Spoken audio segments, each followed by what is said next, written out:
এই সব গাছগুলা কিভাবে পোকা লেগেছে, এই পোকা আপনারা অন্য কোনো বিষ, আহামারি কোনো বিষ ব্যবহার করা লাগবে। এটা আপনার সেকল বিষ অথবা ওয়ান্ডার স্প্রে করলে এই পোকাগুলা চলে যাবে। এ দেখেন, এগুলা কড়া পোকার মতো দেখতে, পাতাগুলা কিভাবে খেয়ে ফেলেছে। এগুলা আপনার ওয়ান্ডার স্প্রে করলে পারে মারা যাবে পোকাগুলা। এসব গাছগুলা দেখতে পাচ্ছেন আপনারা কিভাবে পোকায় খেয়ে ফেলেছে।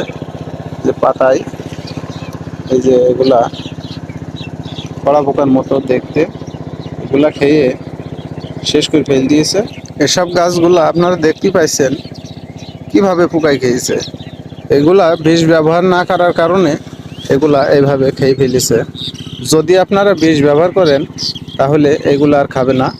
এগুলা আপনার ওয়ান্ডার অথবা সেকল যে কোনো পাতার বিষ আপনারা ব্যবহার করবেন, তাহলে আপনাদের দেখতে পাচ্ছেন এই গাছগুলার কিভাবে খেয়েছে।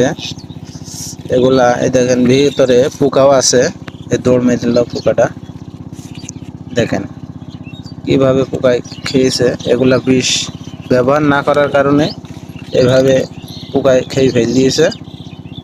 ধন্যবাদ।